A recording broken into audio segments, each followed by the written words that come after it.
Alléluia, alléluia, bienvenue sur ce temps-là de viens et obtiens ton miracle. On a eu vraiment un bon temps et surtout à la fin, Dieu nous a parlé directement à chacun d'entre nous de pratiquer, à provoquer Dieu, à faire des belles choses dans nos vies, à faire des grandes choses dans nos vies. J'étais justement avec un frère dans le Seigneur qui est connecté avec nous en ce moment, live sur le Zoom, à quel point c'est important de le laisser nous transformer. Et non seulement de nous laisser nous transformer, mais aussi d'y faire des demandes, de dire, Hey Seigneur, tu m'as promis ça. Hey Seigneur, je veux voir ça arriver dans ma vie. Hey Seigneur, c'est écrit ça dans ta parole, que tu m'as tout donné à ce qui appartient à la vie sur cette terre et avoir une vie extraordinaire spirituelle.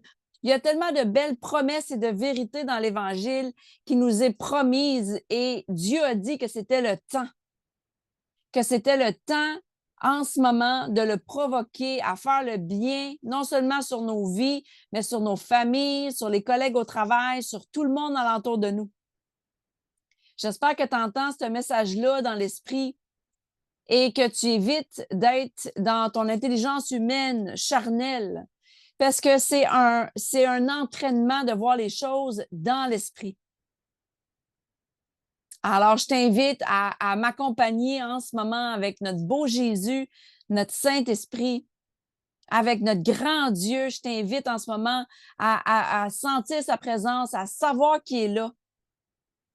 Parce que ce soir, au début de la soirée, quand on est tous ensemble, il y a eu une parole prophétique. On reçoit cette parole-là quotidiennement. Et quotidiennement en anglais, je le mets sur le groupe en WhatsApp. Et là, j'ai fait la traduction. Et celle de ce matin, en ce beau 3 juillet-là, 2025, c'est écrit. Il y a des ajustements qui sont à faire.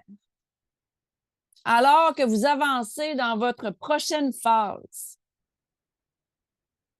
ce sera un temps de préparation et vos décisions et actions actuelles auront des conséquences plus grandes que d'habitude. Fait que là, ce qui a été dit ce soir, juste avec le début là, de cette parole-là, c'est qu'il va y avoir des plus grandes conséquences à toutes les actions qu'on va poser prochainement. Puis ce que Dieu veut faire avec nous, c'est qu'on ne peut pas juste répéter nos routines semaine après semaine, jour après jour, en pensant qu'on va avoir des résultats différents. Parce que ce n'est pas seulement dans nos vies surnaturelles, spirituelles que Dieu veut nous transformer, mais il veut aussi nous donner de l'abondance physique, des amis, un époux, une épouse, un nouveau travail, une voiture, des choses différentes de ce monde qui sont nécessaires pour la prospérité, qui sont nécessaires pour notre santé mentale aussi, parce qu'on a besoin de prendre soin de notre âme. Alors, il y a des décisions qu'on prend quotidiennement, il va y avoir des ajustements qui vont avoir besoin d'être faits. Fait que garde ça en tête avant qu'on va lire la parole dans 1 Thessaloniciens, chapitre 5, versets 21 à 23. Je vais juste continuer sur la deuxième partie. C'est écrit « Examinez attentivement vos options ».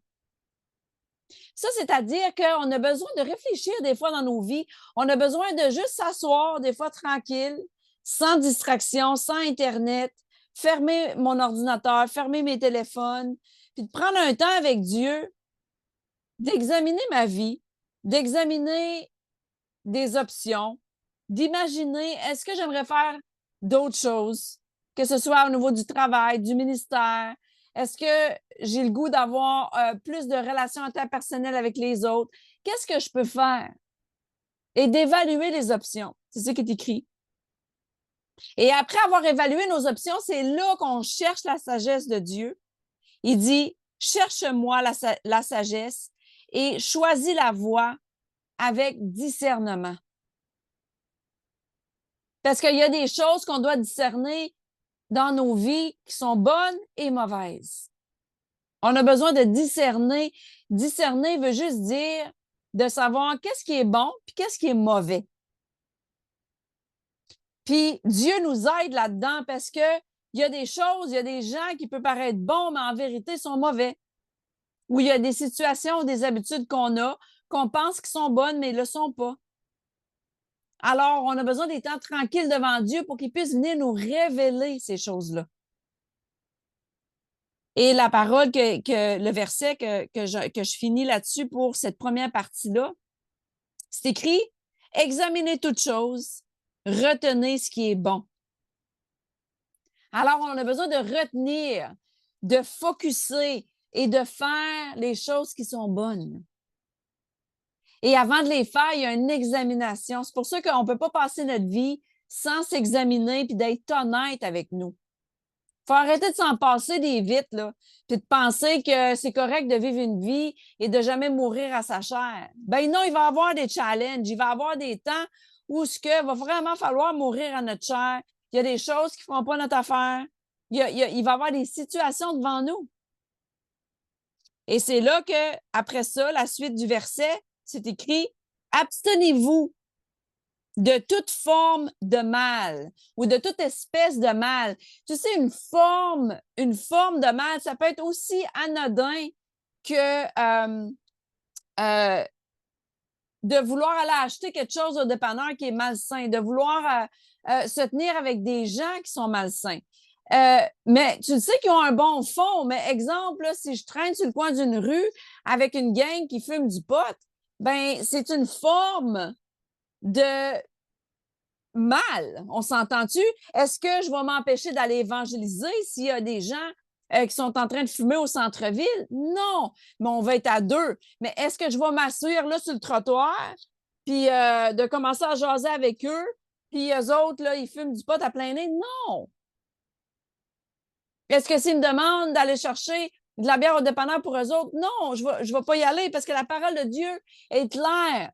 Abtiens-toi de toute forme qui est mal. Et je vous dis, on va avoir des choses à renoncer dans nos vies. Puis c'est ce qui a été dit, la ligne directrice ce soir qui a été dit, c'est qu'en ce moment, on a besoin d'être focus si on veut vraiment rentrer dans nos destinées avec Jésus Ministère International, avec ta vie. C'est ce que le Seigneur nous appelle. Il va y avoir des sacrifices à faire. Il va y avoir des non à la chair à faire. Il va y avoir des gens qu'il va falloir complètement tasser. Il va y avoir des métiers qui vont changer. Il va y avoir des ajustements. Il va y avoir des choix à faire. Parce que quand la parole de Dieu dit « abstenez-vous de tout mal », puis là, on a donné la définition. C'est quoi s'abstenir? C'est de faire un effort. Je l'ai mis en anglais là, sur le WhatsApp, mais en anglais, ça dit de choisir de ne pas faire quelque chose ou de ne pas avoir quelque chose. C'est ça quand on s'abstient, s'abstenir, le verbe. C'est de choisir, il y a un choix. On n'a pas d'excuse de dire « Ah, ben, je ne suis pas capable ». Non, c'est pas vrai. C'est un mensonge de l'ennemi ou c'est un mensonge de ta chair parce que tu veux te donner des excuses. Non. Quand la parole de Dieu dit « abstiens-toi », c'est-à-dire qu'on a la possibilité, on a la maîtrise de soi par le Saint-Esprit de le faire. Ça serait un peu fou que notre Dieu, notre grand Dieu, notre papa, nous demande de nous contrôler, de choisir de ne pas faire quelque chose si on n'est pas capable. Non, il nous donne la capacité. Il nous l'a donné. Fait que c'est de choisir de faire ou de ne pas avoir quelque chose et de se réfréner, c'est-à-dire mettre un frein avec un effort, de se dénier soi-même, c'est-à-dire de dire non à soi-même. Parce que s'abstenir quelque chose, ça veut dire qu'on le veut, cette affaire-là. Que ce soit n'importe quoi qu'on désire sur le moment et qu'on le veut et on s'en abstient, il y a une forme de déni. C'est comme il faut dire non à soi-même. Alors, la parole est très claire. Puis, regardez le beau résultat et la belle nouvelle à travers ça. À la fin, c'est écrit que le Dieu de paix lui-même vous sanctifie tout entier, que tout votre être, votre esprit, votre âme et le corps Ça veut dire qu'il va y avoir une sanctification, une purification complète. Du moment qu'on s'abstient du mal, on focus sur le bon. Il faut garder ça simple. Mais dans cette simplicité-là, il y a une puissance. Puis notre esprit, notre âme, notre corps va être conservé irrépréhensible lors de l'avènement de notre Seigneur Jésus.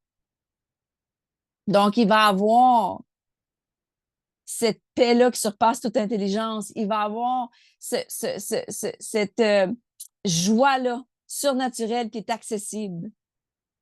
Tu sais, on l'a vu aujourd'hui à travers Linda qui était beaucoup dans la gratitude. Pasteur Linda, aujourd'hui, sur le Zoom, était super dans la gratitude de tout ce que Dieu a fait au-delà de ce qu'elle pouvait rêver, imaginer, avec toute l'aide qu'elle est en train de recevoir pour son projet pour Dieu en ce moment. Fait que sachez ça, qu'il y a des promesses que Dieu nous a mis comme, je vois comme si c'était une petite boîte de trésors, tu sais. C'est là, puis c'est dans la petite boîte de trésors, puis il y a une clé. Puis cette clé-là, ben, c'est les ajustements qu'on fait avec lui dans le naturel. Des fois, c'est pas grand-chose qu'il nous demande dans le naturel. C'est peut-être de faire ton ménage, c'est peut-être de t'entraîner plus, c'est peut-être seulement de lire la parole à voix haute. Ça peut être tellement de choses. Il y a tellement de variantes dans nos vies. Mais demande-lui. Dans le naturel, tu vas faire les choses et lui, il va faire le surnaturel. C'est simple de même. Fait que je t'encourage aujourd'hui vraiment à faire ça. Et il y a un autre homme de Dieu, un pasteur de New York, Nicolas, aussi partagé à quel point on est appelé à faire des exploits. Et on a besoin de découvrir nos dons. Parce que c'est correct, on veut demander à Dieu toutes sortes de choses, mais est-ce que tu as découvert tes dons? Est-ce que tu as une confiance en l'Éternel de tout ce qu'il a déposé en toi? Est-ce que tu sais qu'est-ce qu'il a déposé en toi? Parce que si tu le sais, tu vas aller dans cette direction-là. Tu vas faire toutes les actions nécessaires pour y aller. Alors, l'homme de Dieu nous encourageait à aller dans nos dons. Amen. Puis quand tu as un désir de servir le royaume puis que tu as un cœur pur, parce que ça, c'est une autre chose qui a été dit ce soir, ceux qui ont un cœur pur, Jésus l'a dit. Il a dit, bénis sont ceux qui ont un cœur pur, ils vont voir Dieu. Fait qu'à cause que tu as un cœur pur, tu es capable de voir Dieu dans les gens, à travers les petites choses de la vie, à travers la nature, à travers toutes sortes de choses. Alors c'est ce qui a été beaucoup partagé. Puis aussi, je veux t'encourager à être alerte. Parce qu'on ne se bat pas contre la chair et le sang. Si tu penses des fois que tu as des batailles intérieures, là, ben ça ne vient pas de toi nécessairement tout le temps. Oui, la chair, elle peut avoir ouvert la porte, mais on se bat contre des principautés, c'est-à-dire contre des esprits mauvais de ce monde. Ces esprits mauvais-là, eux autres, c'est no joke. Eux autres, là, si tu leur laisses une petite place, ils vont rentrer, boum! Puis là, ils vont te faire du tort. Alors, on a besoin de leur dire non. C'est toi qui essaie de se pointer dans nos pensées, dans nos cœurs ou à travers les gens autour de nous. C'est correct d'être radical des fois avec l'ennemi qui essaie de se manifester à travers les gens et de dire non, ça, c'est inacceptable. Et dire non, ça, je ne le tolère pas. C'est sain. C'est pas un manque d'amour ou un manque de respect. On n'est pas des tapis où ce que les gens peuvent nous marcher dessus. On n'est pas stupide où ce que les gens peuvent nous donner, nous flatter dans le sens du poil pour obtenir des choses et abuser de notre générosité ou de notre bonté. Non. On a le discernement. Fait que quand tu vois ça, tu le coupes à la tête tout de suite. Tu niaises pas. Parce qu'il faut s'abstenir des choses de ce monde qui sont mauvaises. Et ces choses mauvaises-là, ils se manifestent dans le surnaturel en premier et ils utilisent les trucs naturels pour le faire par la suite. Alors, discerne. Et si tu as des situations, présente-les aux pasteurs qui sont sur ta vie, ils sont là pour t'aider. Utilise-les. Prends le temps de les appeler, partage ton cœur avec eux, examine-toi, puis prends le temps de dire, écoute, j'aimerais ça prier pour cette situation-là, j'aimerais ça. Utilisons-nous les uns les autres. Faites pas cavalier seul, ça ne marche pas tout seul, on n'y arrive pas. On va tomber dans une craque, puis là, on va se sentir que là, on n'est pas capable de trouver notre souffle. Non, on est là pour les uns pour les autres pour cette raison-là. Fait que soyez alerte et utilisez les gens autour de vous qui sont en leadership, qui sont des pasteurs autour de vous. Ils sont là pour vous aider. Amen. Fait que si vous avez des questions, écoute, ça va nous faire un plaisir. Je vais vous dire aussi qu'on lit la parole tous les jours ensemble. Je vais vous dire qu'on a les dimanches à 9h30. Ça, c'est une traduction anglais-français. Donc, si vous avez des gens qui parlent seulement anglais, sont les bienvenus. Et on a la traduction en français. On a un bon temps fraternel et bien entendu, les jeudis soirs, moi, je fais l'enregistrement par après, mais on a le live sur le Zoom. Vous êtes les bienvenus.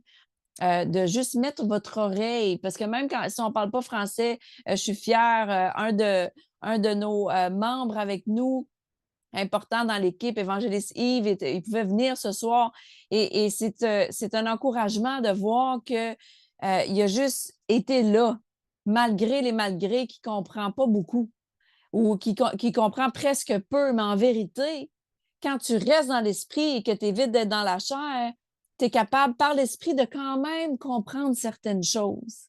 Et si on ne s'expose pas à l'anglais, bien, jamais on va l'apprendre. Je vous encourage, vous tous, qui ont à cœur de parler anglais, qui ont à cœur d'apprendre, venez juste vous exposer. Même si vous ne comprenez pas tout, au fur et à mesure qu'on y va, moi, je mets les versets en français sur le Messenger. Fait que vous pouvez suivre quand même. Amen. Du moins les paroles en versets qui sont dites. Alors, voilà. Je vous aime et là, je vais passer un petit temps davantage avec Évangéliste Yves parce qu'il est avec moi sur le Zoom ce soir et c'est un encouragement pour moi. J'aime ça quand on est en gang. Amen. Donc, merci. Merci à vous tous d'avoir écouté. Puis, on se voit au prochain Viens et obtiens ton miracle. Puis, n'oublie pas, provoque Dieu à faire le bien dans ta vie. Il est là, il veut le faire, puis il est sérieux. Dieu est sérieux avec nous. OK? Sache ça. C'est pas un Dieu menteur, c'est pas un Dieu qui a besoin de se repentir. Il est Dieu sur son trône et il veut nous bénir. Il veut qu'on prospère. Il veut qu'on ait une abondance dans toutes les sphères de notre vie. Alors voilà, je vous aime et on se revoit au prochain temps ensemble. Merci Seigneur.